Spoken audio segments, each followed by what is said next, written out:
Both the Sherrerd Awards Program and the Sherrerd Center ensure that talking about good teaching, what works, what doesn't, what's hard, what's new, is an open and active conversation at Smith. Today, we honor 3 faculty members who've been nominated by their students and colleagues as models of excellence in teaching. 3 of their students are here today to speak on behalf of each prize winner and to convey their appreciation. To start off, I invite junior Rachel Garbus, a government major and theater minor from Northampton, to offer a tribute to Professor of Theater Len Berkman.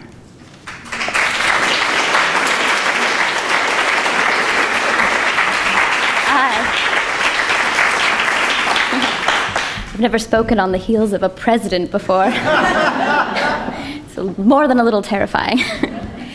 So I had to think a long time about this. I wanted to make sure I was truly assuring all of you that Professor Berkman, or Len, as we call him in the theater department, truly did indeed deserve this award. Not that you'd revoke it if my speech wasn't good enough, but all the same. Luckily, it's really easy to make Len laugh, so takes a little bit of the pressure off. If anyone would be delighted with a slightly off-kilter speech in his honor, it would be Len. I will start with this. I have observed that in every theater department, in every college, there is always that one classic theater professor. The professor who knows everyone and who has those amazing stories about life in the theater and who is just so quintessentially a theater professor. That Smith professor is Ellen Kaplan.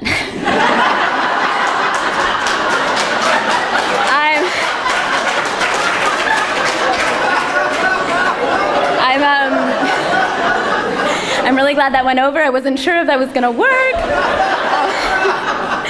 I'm pretty sure that no other theater department in the world has a Len Berkman. Classic isn't really the word for Len. He's very much his own brand of everything. His own brand of professor, for sure, with his casual classroom atmosphere in the green room of Menden Hall, strolling about the room and varying from day to day which side of the circle will see him and which will not. Len is also his own brand of sartorial trendsetter. I'm pretty sure he was the very first person to wear orange and turquoise Converse. And his supply of awesome band t-shirts appears to be infinite. Seriously, it's like my iTunes library in cotton form. He is also his own brand of friend, with an aptitude for optimism and ebullience that I have yet to find matched in another person. His warmth is both infectious and irrepressible. It bursts out in his lively class discussions, in the notes he writes in the margins of our papers, and in his emails, which are never signed with a sincerely Len. You're much more likely to receive an email from him signed Sparkles and Happiness. And that's not a joke, that's actually really true. Somebody got unicorns once. The joie de vivre that is present with him always is the most inclusive form of light, and I feel honored to be a part of that, as his student, as his friend, and as one of his award presenters here tonight. So I'm going to leave it at that. Congratulations, Len. All the best.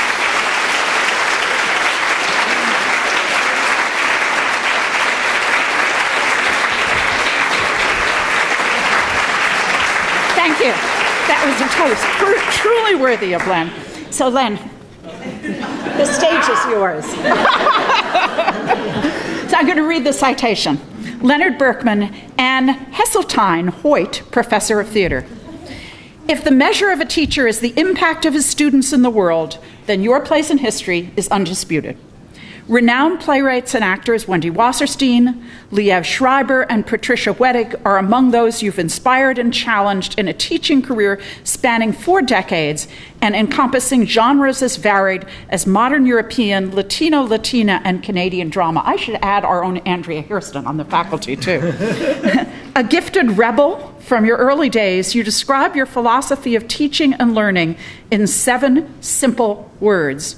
You can break rules and be praised. We would expect nothing less from the author of I Won't Go and See a Play Called a Parent's Worst Nightmare, Adultery Without Touch, and Till the Beatles Reunite.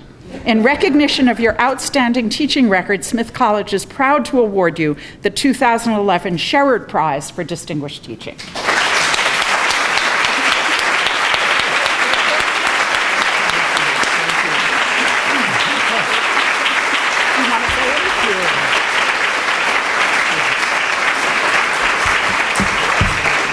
I have to say that what makes it really possible to stand here fairly calmly is, among other things, the way that this award has been publicized, which is 3 of Smith's outstanding faculty.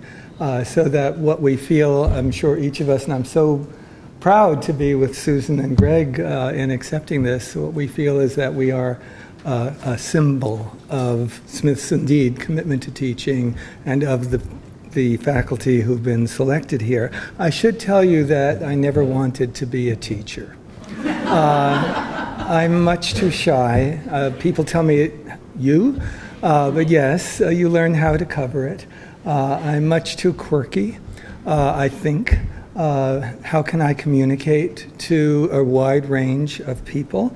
And I literally fell into teaching when I was getting my MFA in playwriting at Yale, and Joyce was en route as my wife with our first son, and I needed to do something.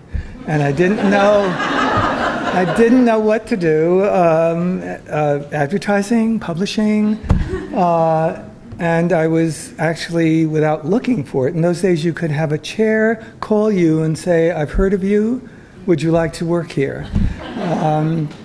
For me, it was in the most unlikely of places, El Paso, Texas. It was Texas Western College. Somebody here from El Paso.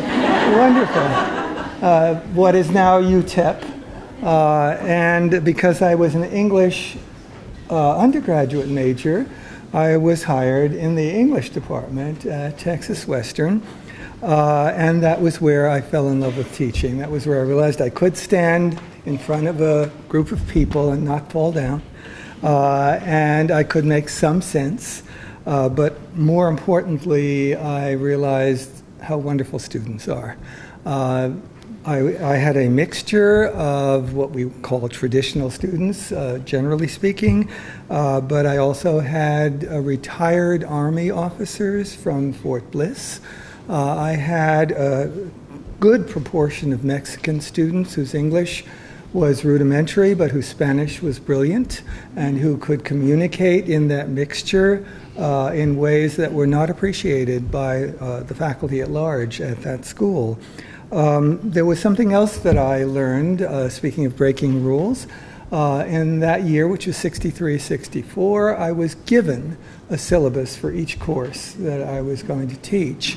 And one of my syllabi was the major American novelists and fiction writers. So and I'm using this advisedly because these are people I admire, but to have to teach, not to choose to teach, Hemingway, Fitzgerald, Faulkner, Sherwood Anderson, etc., put you in a very specifically strange position. And I had said then to my chair and then to the department, I'm perfectly fine teaching all of these people.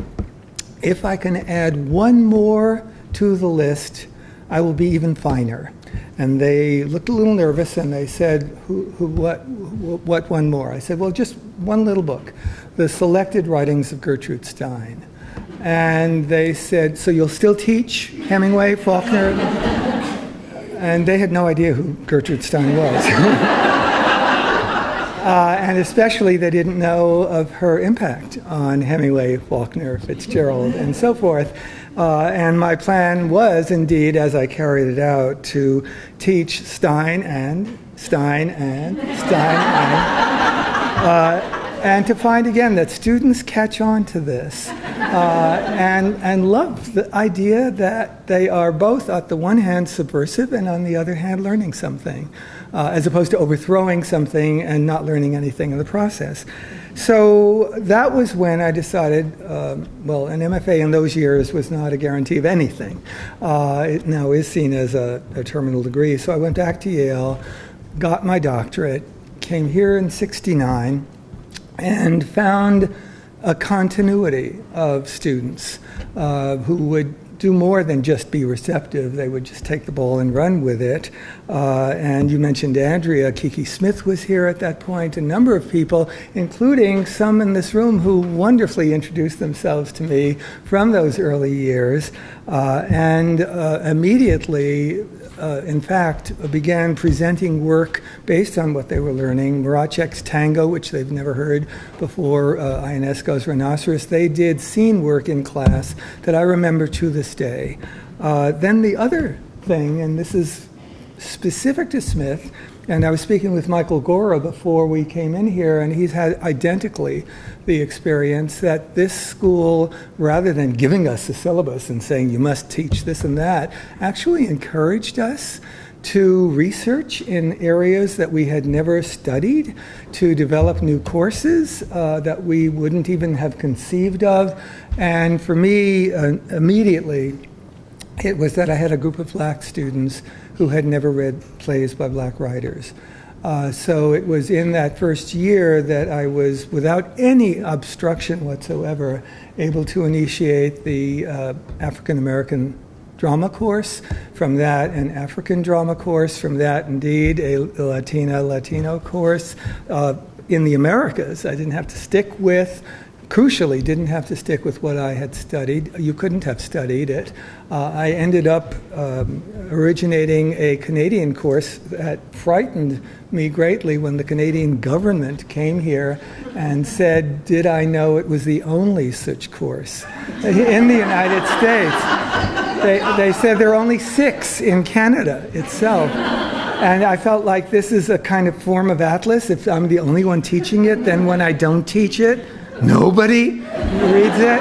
But that's the position Smith puts you in, that you are aware that what you're doing pompously is momentous.